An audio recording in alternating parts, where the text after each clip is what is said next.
DeSantis is the future of free America, and Trump has to figure out if he wants to fit in that or not. Yes, does Trump have the power to burn the whole thing down right now and destroy DeSantis? Probably. Could he figure out a way to do it and just split the party and just create endless chaos? Yeah, I voted for Trump the second time. I've met him. I've liked him. I've interviewed him.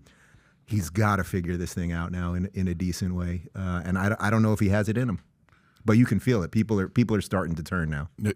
You don't think he has it in him to realize that it's DeSantis, or you don't think he has it in him to make another run? You don't think he has it in him to be a unifier for the Republican Party? Yeah, does he have it in him to be? He could be the kingmaker. Imagine if instead of next week, instead of what everyone thinks is going to happen, which is that he announces that he's running, imagine if he gets up there and he says, I've looked at the lay of the land.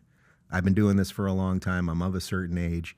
DeSantis, he's the guy. He's the guy, and let me help. What a great end, not even an ending, but what a beautiful next chapter of the Trump story. I'll get out there. I'll do rallies. I'll fight for the guy. It's all I can already see it. But I can see the look in your. But I mean, that's a hopeful, wishful thinking. But as a New Yorker, as somebody with his ego, I wish. I agree with you, Vinny. I don't think that's going to happen. But I love. But maybe we gotta pump the hell out of that story so he hears it. Because if Trump is one thing, he does hear what people want, And if the story is, man, you can still be loved. Yeah. You can be loved and accomplish some of the things that you wanted to accomplish.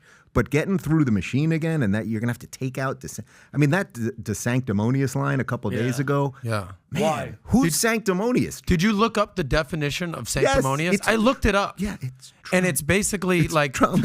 Yeah. Okay. And again, I like Trump. This is not show the definition of what sanctimonious. Yeah, it's kind of by the way, because when he comes up with crooked Hillary or wacky crazy Nancy, Sleepy Joe, it's not off the cuff. Yeah. I mean, a lot of his stuff that he does is certainly off the cuff, no doubt. But this is well thought out. All right, we're going with Sleepy Joe. Sanctimonious, making a show of being morally superior to other people. So he's like, I could say anything I want about Ron DeSantis, whatever name you want to go. He's like, I want to call him, you're not holier than thou. You're not chosen by God, buddy. He picked that on purpose. So in my opinion, give me one example ever in Trump's life where he's like, I will take a back seat, you be the leader. Never. I've never seen it. No, I know, but that's why the story, right? Like if he wants to do the hero's journey here, it's like, man, do it. No, I know it's crazy. I know it's crazy, but it's worth getting more people to talk about it for the next 2 weeks, because otherwise he's going to announce and they are going to have to battle it out. I would say this, DeSantis will be by far, if he wants to run. I don't know if he wants to run. I know him decently well now. You were at the live rally, the victory party. I did my show from the victory thing. I mean, the guy, he's surrounded by incredible people. He's competent. He's decent. He's clearly a good husband. He's a good father. It's like, it's not going to get better than this. I don't worship politicians. I don't. No. It is not going to get better than this guy. And I would say the real question for those of us that live in Florida, and I really honestly can't believe that you live in California. Ricky. Is do we want him to run? I think there's an argument to just keep him here and let's keep this place as strong as it can be. And I think that's worth thinking about. The opening where you have an opening to capitalize. It's never been better. No, I mean, so 62 out of 67. What's he gonna do better 4 years from now? Well, like, what's gonna be better than today? Everybody won in your state. You flipped a purple into a red. Are you going to be able to peak that? It's kind of like, you're wanting to get a contract with a team and you want to sign a 10-year, $500 million contract like you are with baseball. No, I'm going to play one more year on a 1-year contract and I'll renegotiate my No. Go like this year right now. Yeah. Aaron Judge hit how many home runs last year? 62? Yeah. So he broke the record of Roger Maris. Now's the time to renegotiate your contract. This is the year to get your 10-year contract. He's probably going to end up going to the Giants based on what Tom is saying. But he needs to now get his $500 million contract. What do you think? What would you make of it if he just was like, I don't want to do it? Like, I love this state. I love what I'm doing. I love everything that I can accomplish here. And I think that the machine is so evil. If he said that, I don't think he's that guy. Yeah. I think he's a guy that is a leader amongst leaders.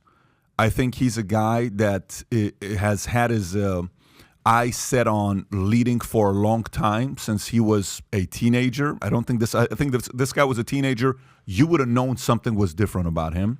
I think if he was 22 years old, you're at a bar having a drink with him and talking to him, his language, you're going to know this is not a regular guy. If you're watching a football game with him, you're like, this guy's going to do something. I don't know what it's going to be. And he's done it.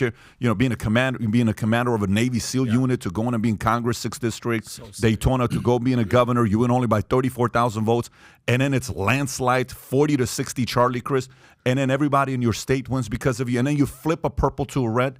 This is it. So if he's ever going to run, this is your opening. Yeah. If he's not, now here's the part. If he does run, now my concern, if I'm him, is the following, because this is also what you don't want.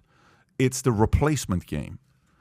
My entire mindset would be, if I'm him, is who am I replacing?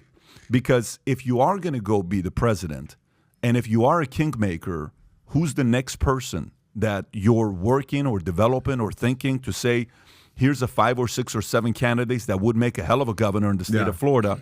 Let's start kind of shaping their mindset. Of course, some people are going to come from the outside.